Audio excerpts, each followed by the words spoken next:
بسم اللہ الرحمن الرحیم اللہم صلی علی محمد النبی الامی وعلی آلہ وسلم تسلیما۔ سامعین کرام، ایک سوال بڑی گردش کر رہا ہے۔ کچھ ساتھی بار بار کہہ رہے ہیں کہ جمعے کو آپ نے جو جواب دیا وہ اور تھا اور کچھ علماء سے اور سننے کو مل رہا ہے۔ سوال یہ تھا، ایک بندہ انگلینڈ، امریکہ، باہر کے ممالک میں بیٹھا ہوا ہے اور قربانی پاکستان میں کر رہا ہے، کیا وہاں وہ عید الاضحیٰ کی نماز پڑھنے کے بعد پاکستان میں قربانی کرنے کا کہے گا، یا پاکستانی حضرات جو ہیں یہ اپنی نماز پڑھنے کے بعد قربانی کریں گے؟ امریکہ میں رہ کر پاکستان میں قربانی امریکہ کی عید کی نماز سے پہلے کر سکتے ہیں؟ کیا یہ صحیح ہے کہ قربانی کا جانور جس ملک میں ہو اس ملک کی عید دیکھی جائے گی؟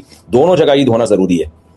جو لوگ امریکہ سے یہاں قربانی کر رہے ہیں تو امریکہ میں بھی عید اور عید کی نماز ہو چکی ہو، یہاں بھی عید اور عید کی نماز ہو چکی ہو۔ تو واضح رہے، پہلی بات اس نے پاکستان میں آدمی کو وکیل بنا دیا کہ میری قربانی کیجیے، اور وکیل جو ہوتے ہیں یہ اصل کے حکم میں ہوتے ہیں، الوکیل کالاسقیل، یہ قاعدہ ہے، فقہا نے لکھا، فقہی قاعدہ ہے، الوکیل کالاسقیل، وکیل اصل کی مانند ہے۔ تو جب وکیل نے نماز پڑھ لی پاکستان میں تو وہ قربانی کر سکتا ہے اس آدمی کی جو باہر کسی ملک میں ہے اور اس نے ابھی تک نماز نہیں پڑھی۔ اس میں اور کوئی رائے نہیں ہے، اتفاقی سا مسئلہ ہے۔ فقہاء کرام نے ایک قاعدہ لکھا ہے، اس بات کو توجہ کی ضرورت ہے۔ فقہاء کرام فرماتے ہیں العبرۃ لمکان الاضحیۃ لا لمکان المضحی، کہ اعتبار کیا جائے گا قربانی جس مقام پر ہے جانور اس جگہ کا، نہ کہ قربانی کرنے والے کی جگہ کا۔ جو قربانی کر رہا ہے وہ کہاں بیٹھا ہے اس کا اعتبار نہیں، قربانی کہاں پر ہے وہاں کا اعتبار ہے۔ تو ایک کلپ میری بھی نظر سے گزرا، مجھے کسی نے بھیجا کہ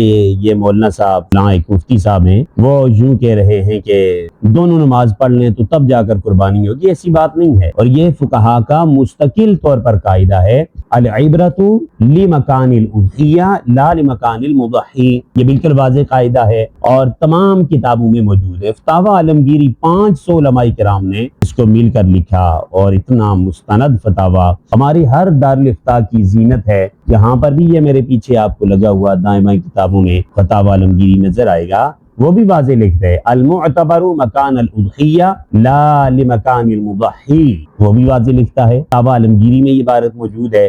اسی قاعدے کی تائید میں تمام فقہاء کرام، علامہ کاسانی رحمہ اللہ تعالیٰ کو آپ دیکھ لیجئے کہ آپ کی کتاب بدائع الصنائع، اگر اس میں دیکھیں وہ بھی یہی لکھتے ہیں لِأَنَّ الْعِبْرَةَ لِمَكَانِ الْأُضْحِيَّةِ لَا لِمَكَانِ الْمُضَحِّي، بالکل واضح کہ اعتبار جو کیا جاتا ہے وہ اس جگہ کا ہے جہاں پر جانور ہے، اس جگہ کا نہیں جہاں پر قربانی دینے والا ہے۔ ایک اور مثال سے سمجھیے، فقہا نے یہ بھی لکھا ہے، دیگر توجات میں لکھا ہوا ہے، تمام فقہا نے لکھا ہے، ایک بندہ شہر میں رہ رہا ہے، وہ اپنی قربانی دیہات میں بھیج دیتا ہے کہ دیہات میں میری قربانی کر دی جائے۔ شہر کا اصول یہ ہے، جو شرعی اعتبار سے شہر ہو، اس کا اصول یہ ہے کہ عید الاضحیٰ کی نماز کے بعد قربانی کی جائے، کیونکہ نبی علیہ السلام نے فرمایا جس نے عید کی نماز کے بعد قربانی کی تو اس نے قربانی کی، درست کیا، اور جس نے پہلے جانور ذبح کیا تو اس نے گویا گوشت کھا لیا، اسے گوشت مل گیا۔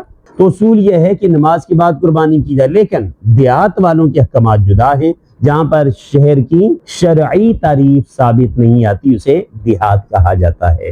تو دیہات والوں کے لیے الگ ہے، تو بندہ شہر میں ہے، قربانی کر رہا ہے، جانور بیچ دیا دیہات میں، اب کیا کرے گا؟ دیہات والے لوگ جو جانور کو ذبح کرنے والے ہیں، اگر فجر کی نماز کے بعد بھی جانور کو ذبح کر دیں تو اس کی قربانی درست ہوگی، حالانکہ اس پر عید کی نماز واجب ہے، یہ شہر کے اندر رہ رہا ہے، قربانی کرنے والا یہ ہے، لیکن جانور بیچ دیا دیہات کے اندر، جن لوگوں نے ذبح کرنی ان پر نماز واجب نہیں ہے، وہ فجر کے بعد بھی کریں تو قربانی درست ہوگی۔